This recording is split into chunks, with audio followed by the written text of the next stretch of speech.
Well met, and welcome back to another episode of Lifting Lore, a series where we take our favorite video game characters and see just what lessons we can learn from them and take with us into the gym. Now, I'm going to choose to focus on the more positive aspects of the Khajiit culture in this video, but before we begin, please understand that moon sugar abuse and skooma addiction are very, very serious issues. So if you or anyone that you know suffers from these, please, I implore you, seek help. In fact, if you join the Thieves Guild, you'll find a community of like-minded individuals who will even buy the stuff from you. That was a disclaimer. This is Muscle and Magicka, and you, my friend, just accepted a quest. A perfect society is always found elsewhere. This old Khajiiti aphorism, in addition to being the best explanation we have for the rather unique name the Khajiit have chosen for their homeland, also summarizes a very profound and difficult understanding, reached by a people who have been fighting each other for a very long time. But you see, the Khajiit have not always been so divided. In fact, at one time, the cat-like warriors spanned across 16 kingdoms, which actually coexisted harmoniously compared to the other races at the time.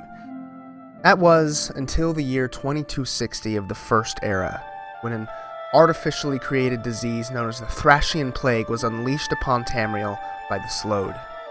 This pandemic absolutely decimated the Khajiiti population, completely wiping out 14 of the 16 kingdoms, and taking so many lives that the survivors were quickly and sharply polarized into two culturally and politically opposed states, Anakhina and Palatine.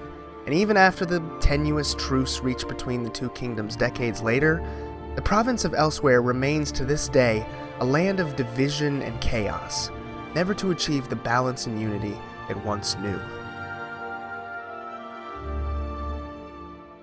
Unfortunately, unity is not the only thing the Khajiit have lost. At one time, there were reportedly over 20 different types of Khajiit, many of which may actually still exist within the borders of Elseweyr, for all that we know, but some of which are almost certainly extinct. What you have to understand is that unlike the rest of the races of Tamriel, a newborn Khajiit's appearance has absolutely nothing to do with its parents, and everything to do with the phases of the two moons during the time at which the infant was born. And these unique sub-races range from the ones that you're probably more accustomed to seeing, like the Cathay, which appear when Masser is waxing and Secunda is full, all the way to the Senche-Rat battle cats, which can weigh as much as up to 50 Altmer and are oftentimes ridden into battle, as well as the unassuming Alfiq, which could easily be mistaken for a common variety house cat. But understand, friend, that the moons affect more than just the specific breed of each individual Khajiit. Masser and Secunda have worked their way into virtually every aspect of Khajiiti culture, including their very religion. And if that sounds a little ridiculous to you, then before you get too attached to that conclusion, let me tell you a little story. Back in the First Era, a very rare phenomenon transpired known as a dragon break. Now, to try to explain to you exactly what a dragon break is, who causes them, and how, would probably take more time than I care to spend in this video. But I will tell you this. During a dragon break, linear time itself, which, by the way, is represented by the dragon god Akatosh, hence the name, literally and figuratively breaks. The result? For every single province, city, individual within the event, there is a separate account of exactly what transpired, with the only consistency among the accounts being utter inconsistency. Books appear that were written in the future, cataclysmic battles are suddenly won in the blink of an eye, simultaneously by all four warring sides, and all manner of other such anomalous events that one might expect would happen when time ceases to be linear and space realigns itself. As such, maintaining any semblance of continuity is nearly impossible during a dragon break.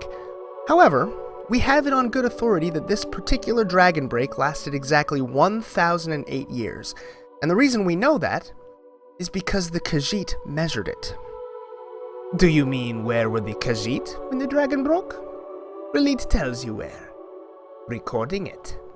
While you were fighting wars with phantoms and giving birth to your own fathers, it was the mane that watched the Khajiit. Because the moons were the only constant, and you didn't have the sugar to see it. And there you have it. But how is it that the Khajiit were able to keep their heads screwed on so tightly when the very laws of nature were unraveling around them and the stars in the sky were literally and figuratively falling one by one? Simply put, they found their moons. But what does that mean to you, adventurer? Well, as the Khajiit have taught us, moons can take many different forms, both physical and metaphorical. In fact, there's a widely accepted theory that in the realm of Mundus, the sky and the celestial bodies in it aren't actually physical at all, but simply the way in which the brains of the citizens of Tamriel interpret and process the divine, the infinite realms of oblivion and aetherius that surround them.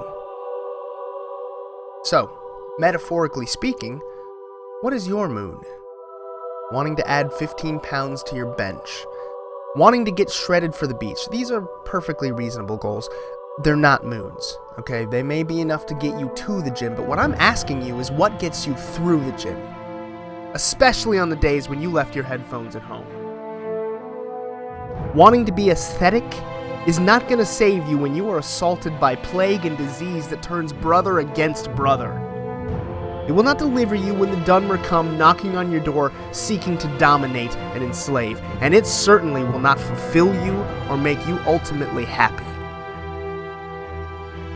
So I ask again, what is your moon?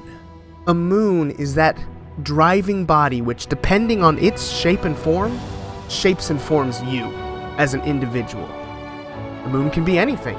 Perhaps your moon is a burning desire to be an exemplar and to reflect light and benevolence upon all who cross your path.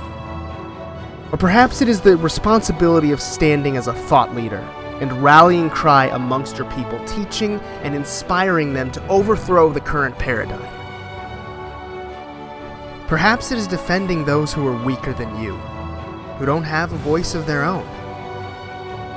Maybe your true passion is competitive bodybuilding or powerlifting, or maybe it is as simple as the love of skilling up, increasing in strength and wisdom every single day. Whatever it is, you find it. Because I guarantee you that if you find your moon and keep your eyes on the sky, not even a dragon break will stop you.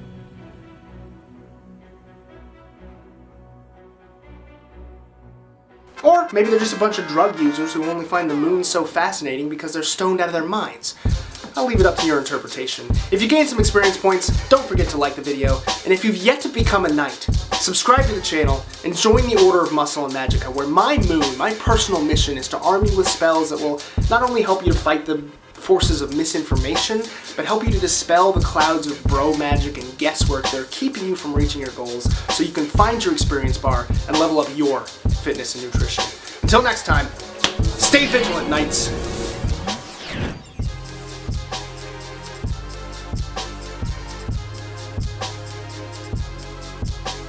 A moon can be anything. Perhaps your moon is a burning desire to be an exemplar, and to reflect light and...